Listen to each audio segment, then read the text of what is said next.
오늘부터는 민수기 말씀을 살펴봅니다.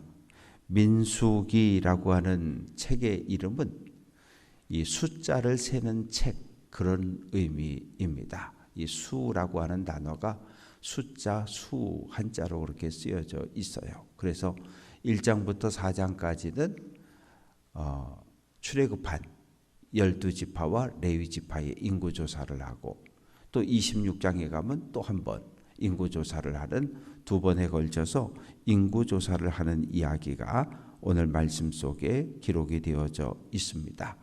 이제 시내산을 출발해서 38년 광야를 걸어서 모압 평지에 도착할 때까지의 이야기와 여정을 기록한 것이 민수기입니다. 그런데 여호와께서 모세에게 말씀하셨다라고 하는 표현이 민수기에만 80번 계속해서 반복되어지고 있어요. 그러니까 모세는 자기 생각, 자기 이야기를 한 것이 아니라 하나님께서 모세에게 주신 말씀을 그대로 백성들에게 선포한 사람이 모세입니다. 출애굽 1세대가 쏟아져 나왔는데 이들은 애굽 사회에서 가장 천대받는 계층이었어요. 애굽 사회에서 가장 밑바닥의 인생을 살아가는 사람들, 하비루라고 불렸는데, 오늘 대한민국 사회에도 이 하비루라고 하는 계층이 존재해요. 누굽니까? 외국에서 우리나라에 들어와서 불법 노동자가 된 사람들, 이 사회에서 가장 힘겨운 삶을 살아가는 사람들, 어느 사회에나 다 있는데 그들을 하비루라고 불렀던 거예요. 그래서 애굽에서 하비루가 하는 일들은 중노동에 동원되는 거예요. 아침에 해가 뜨면 남자들은 끌려나가서 성을 건축하고 다리를 놓고 농사를 짓고, 또 여인들은 빵을 굽고 하루 종일 쉴 틈도 없이 그렇게 중노동에 시달렸던 사람들인데, 하나님께서 그들을 끌어내신 겁니다. 그래서 구체적으로 이 하비루라고 하는 이 계층을 구성한 사람들은 야곱, 아브라함과 이삭과 야곱의 후손들, 그리고 또한 전쟁에 패해서 포로로 끌려와서 종과 노예가 되어진 수많은 사람들이 함께 애굽을 탈출하게 되었습니다. 그래서 1절 말씀은 이스라엘 자손이 애굽 땅에서 나오고 둘째 해 둘째 달 첫째 날에, 즉 만약에 오늘이 탈출한 날짜라고 하면 2025년 10월 25일, 그러면 어떻게 되냐면 내년 2026년 10월 둘째 해니까 12월 1일이 되는 거예요. 그래서 애굽에서 탈출하고 그리고 1년 지났을 때 더 정확하게 말하면 1년하고도 2달이 지나갔을 때 하나님께서 시내 광야 회막에 임하셔서 모세에게 말씀을 하시는 거예요. 2절, 모든 회중을 인구조사하라는 거예요. 근데 인구조사의 원칙은 남자, 20세 이상 된 남자. 그런데 이 20세 이상 된 남자인데 조건은 뭐예요? 싸움에 나갈 만한 남자, 즉 전쟁을 할 수 있는 남자라는 거예요. 20세가 넘었지만 장애가 있다든지 몸이 연약하다든지 체력에 문제가 있는 사람은 싸움에 나갈 수 없어요. 또 육체적으로 건강하고 튼튼하지만 20세가 안 된 사람은 빼라는 이야기예요. 왜냐하면 역사를 거슬러 올라가 보면 20세라고 하는 나이는 결혼을 해서 가정을 꾸린 그러한 나이가 됩니다. 그래서 어떻게 조사를 하느냐? 남자 가장 중심으로 하고, 종족이라고 하는 것은 우리 표현으로 이렇게 한번 설명을 해볼게요. 각 지파가 있잖아요. 각 지파를 김씨, 이씨, 박씨 이렇게 한번 표현을 해볼게요. 이게 지파예요. 이씨, 김씨, 최씨, 박씨, 황씨 뭐 쭉 해가지고, 그리고 이 각 성씨 안에 보면 또 작은 경주이시도 있고 원주이시도 있고 평창이시도 있고 춘천이시도 아마 있을 것 같은데, 그래서 이 지파가 있고 그 밑에는 각 파가 있고 또 그 밑에는 뭐가 있어요? 가까운 일가 친척들이 있고 그걸 종족이라고 그래요. 종족. 그렇게 해서 그 다음에 조상의 가문이라고 하는 것은 이 시들은 딱 올라가 보면 결국은 하나에서 만나게 되는 거잖아요. 그래서 이 한 남자 가족 그리고 일가 친척 그리고 올라가면 이씨 김씨 이렇게 나뉘어지는, 그렇게 가지고 인구조사를 하는데 왜 그렇게 인구조사를 해야 되냐 하면 출애굽 1세대의 구성이 복잡해요. 야곱의 순수한 혈통을 가진 사람들도 있지만 애굽 사회에서 애굽 사람과 결혼해서 태어난 자녀들도 있고 또 이방 다른 나라에서 전쟁에 져서 포로로 끌려온 사람들도 함께 쏟아져 나왔고 구성원이 복잡하기 때문에 한 사람 한 사람 집을 방문해서 만나서 원래 어느 민족, 어느 나라, 어쩌다가 이렇게 나오게 됐는지를 한 사람 한 사람 기록을 하는 거예요. 마치 새 가족이 교회 들어오면 교족부를 만들어서 이름도 넣고 주소도 넣고 전화번호 넣고 가족사항 파악하고 이런 것처럼. 그리고 특기, 직업이 목수였는지 아니면 목공이었는지 석공이었는지 톱을 잘 쓰는지 창을 잘 쓰는지 이런 것들에 대해서 조사를 하게 되는데 모세와 아론 둘이는 이 일을 할 수 없잖아요. 그래서 하나님께서 12지파에서 한 사람씩의 지혜롭고 똑똑한 사람들, 지도자들을 한 사람씩 불러냈는데 그 불러낸 사람들의 이름이 5절부터 19절까지 말씀 속에 쭉 그 명단이 기록이 되어져 있습니다. 르우벤 지파부터 시작해서 15절에 납달리 지파까지 12지파의 이름이 기록이 되어져 있어요. 그들과 함께, 그래서 교회 일도 마찬가지예요. 담임 목사가 있지만 담임 목사 혼자 할 수 있는 일은 별로 없어요. 성도들이, 임원들이, 장로님들이 도와줘야 돼요. 도와주지 않으면 아무것도 할 수 없어요. 그냥 예배 시간 되면 강단에 서서 말씀을 가르치고 전하는 이거 외에는 할 수 없어요. 차량을 운행할 수도 없고 찬양대 설 수도 없고 교사를 할 수도 없고 안내위원을 할 수도 없고 방송실을 뛰어갈 수도 없고. 그래서 하나님께서는 모세와 아론에게 함께 동역할 수 있는 12명의 지도자들을 불러주셨어요. 그래서 이제 17절 말씀 보면 모세와 아론이 하나님께서 택해준 12지파의 각 지도자들과 함께 온 회중 앞에 서는 거예요. 그러면 각 지파별로 20세 이상 남자들이 한 사람 한 사람 한 사람 나와서 자기 신분을 밝히기 시작을 합니다. 아마 꽤 오랜 시간이 걸렸을 것 같아요. 그래서 계수가 이제 끝났습니다. 그래서 숫자가 등장하기 시작하는데 20절부터 46절까지 이 말씀이 쭉 기록이 되어져 있어요. 첫 번째는 르우벤 지파입니다. 20절. 르우벤은 장자였어요. 장자는 원래 아버지의 유산을 두 몫을 받는 거예요. 왜 두 몫을 받습니까? 부모의 노후를 봉양하고 장래가 났을 때 모든 장래를 책임지는 일까지. 그래서 장자에게는 늘 두 몫을 주는 거예요. 근데 우리 문화는 어때요? 요즘은 법이 n분의 1로 주라고 딱 정해놨지만 옛날에는 그냥 부모님 마음대로였어요. 대부분은 그냥 전 재산을 다 누구에게, 장남한테 다 줬어요. 그래서 형제간의 다툼도 일어나고 소송도 일어나고. 그런데 이스라엘 사람들은 장자에게 반드시 두 몫을 줬어요. 부모님을 봉양할 것, 그리고 장래를 책임질 것을 의무를 지워서요. 그런데 르우벤은 장남이었지만 장남의 권리를 빼앗겼어요. 왜? 아버지의 여자였던 여인이 있었습니다. 빌하라고 라헬의 몸종, 라헬의 여종이었는데 르우벤이 그만 동침을 해버린 거예요. 아버지의 여자와. 그래서 야곱이 화가 나가지고 장자권을 빼앗아 버렸어요. 장자권이 누구에게 넘어갔습니까? 요셉이 애굽의 총리였을 때 요셉의 두 아들 므낫사 에브라임을 불러서 이리 와라. 그리고는 양자로 입양을 해버리는 거예요. 손자들을 양자로 입양을 하는 거예요. 그래서 머리에 손을 얹고 축복하고 아들로 입양을 해요.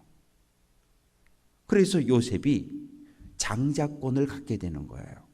에브라임과 므낫세 두 지파가 만들어지게 돼요. 그리고 왕권은 넷째 아들이었던 유다 지파에게 돌아가게 됩니다. 그래서 20절부터 46절까지 말씀 속에는 각 지파마다 인구조사를 다 끝냈어요. 다 끝냈고 46절에 가면 계수된 자의 총계는 60만 3,550명이었더라. 20세 이상으로 전쟁에 나갈 수 있는 건강한 남자들을 숫자를 셌더니 60만 명이었다는 거예요. 그래서 이 60만 명을 근거로 해서 60만 명이 결혼을 했다? 그러면 아내들이 있으니까 120명이고 아들 낳고 딸 낳고 그렇게 되면 몇 명이 돼요? 4, 6에 24, 240만은 될 거다. 그래서 학자들은 이 60만을 근거로 해서 출애굽 인구를 최소 150만에서 250만까지 보고 있는 거예요. 그러니까 150만이라고 하는 숫자는 어느 정도 숫자예요? 강원도민 전체가 152만 명 정도 되거든요. 그러니까 결코 작지 않은 거죠. 대단한 숫자입니다. 이제 47절부터 54절까지 말씀 속에 보면 레위 지파도 숫자는 세요. 레위 지파도 인구 조사는 하는데 문제는 레위 지파는 전쟁에 나갈 만한 싸움을 할 만한 사람들을 세는 게 아니에요. 1개월 이상 된 남자들의 숫자를 계수합니다. 그래서 47절 말씀 보면 레위인은 그들의 조상의 지파대로 그 계수에 들지 아니하였으니, 이게 모세 맘대로 한 게 아니라 48절 말씀 보면 여호와께서 모세에게 말씀하여 이르시되, 49절 너는 레위 지파만은 계수하지 말며 그들을 이스라엘 자손 계수 숫자 중에 넣지 말아라. 레위는 빼놓으라는 거예요. 12지파 더하기 레위 지파. 그래서 정확하게 말하면 13개 지파가 세워지는 겁니다. 그런데 12지파는 전쟁에 나갈 수 있는 그런 신체 건강한 20세 이상의 남자들을 중심으로 인구조사를 마쳤고, 레위 사람들은 인구조사를 하기는 하는데 따로 빼놓은 거예요. 뭐 하라고? 이 50절 말씀 보면 성막과 관련된 기구들, 쉽게 말하면 성막, 어마어마하게 큰 천막과 휘장과 이거 누가 들고 가야 되잖아요. 설치해야 되고 그걸 또 철거해야 되고 그걸 또 어깨에 수레에 메고서 운반해야 되고, 또 구름이 멈추면 거기다가 또 천막을 치고 언약궤를 성소와 지성소를 설치하고 번제단을 놓고, 이런 모든 걸 누가 합니까? 이거 레위인들이 하는 거예요. 그러니까 레위인은 전쟁이 났을 때 칼 들고 창 들고 나가 싸우는 게 아니라 처음부터 끝까지 하나님의 성막을 관리하고 돌보고 운반하는 이 일로 특별하게 구별되어진 사람들입니다. 그래서 51절 말씀 보면 레위인들은 이 하나님의 성막이 있고 성막 동서남북 사방에 자리를 잡습니다. 그리고 51절 그 부분에 보면 외인이 가까이 오면 죽여라. 그럼 여기서 말하는 외인은 누구입니까? 첫 번째는 이방인들이에요. 그리고 두 번째는 누구냐 하면 이스라엘 자손들도 여기에 포함이 되는 거예요. 레위인이 아닌데 성막 가까이로 성막으로 들어오면 안 된다는 거예요. 그래서 레위인들은 잠을 잘 때도 성막을 보호할 책임이 어디에서부터? 하나님의 언약궤, 임재의 상징인 언약궤로부터 이 회막 어느 정도 반경 안까지는 절대 일반 백성이나 가축들이 들어오지 못하도록 그것을 지키는 역할을 누가 해요? 레위인들이 하는 거예요. 그래서 이 레위인들은 신약 성경에 보면 어떤 모습으로 등장을 하냐 하면 성전 경비병의 모습으로 등장을 하게 됩니다. 예루살렘 성전을 지키고 보호하고 관리하는 그 일, 그것이 바로 이 광야에서 레위 지파 사람들의 일이었어요. 그렇게 하는 이유 52절 말씀 보면 이스라엘 자손은 막사를 치되 진영별로 이제 내일 말씀에 보면 내일과 이제 모레 계속 이어지는 말씀에 보면 동서남북 사방에 세 지파 세 지파 세 지파 세 지파에서 12지파가 자리를 잡아요. 그리고 그 안에서 누가? 일반 백성들이 진을 치고 장막을 치고 거기에서 생활을 하고 이 싸움에 나갈 만한 군인들이 이스라엘 백성 전체를 보호해 주는 역할을 하는 거예요. 레위인들은 성막 주변에 진을 쳤는데 그것은 그 이유가 하나님의 언약궤를 보호하고 성막을 지켜내고 이스라엘 백성들 또 외인들이 가까이에서 죽임을 당하는 하나님의 심판을 받는 이러한 일들로부터 그들을 보호할 목적으로 레위 지파는 성막 주변에 진을 치게 됩니다. 그래서 54절 이스라엘 자손이 그대로 행하되 여호와께서 모세에게 명령하신 대로 행하였더라. 하나님의 말씀에 순종하는 것, 이게 이스라엘이에요. 신앙 공동체입니다. 그래서 출애굽 1세대는 온갖 사람들이 다 모여 있는 거예요. 야곱의 후손들도 모였고 애굽 사람들도 있고 전쟁에 져서 포로로 끌려온 여러 나라 여러 민족 사람들도 있고 이들이 다 쏟아져 나와서 시내산에서 하나님과 언약을 맺어요. 우리는 하나님만을 우리의 왕으로 우리의 신으로 우리의 주인으로 섬길 것을 약속합니다. 하나님께서 내가 너희를 보호하고 내가 너희를 약속의 땅으로 데려갈 것이다. 약속이거든요. 그래서 이스라엘이라고 하는 신앙 공동체가 탄생하게 되었는데 오늘 교회도 마찬가지예요. 교회는 뭐 하는 공동체입니까? 하나님 말씀에 순종하는 공동체가 교회예요.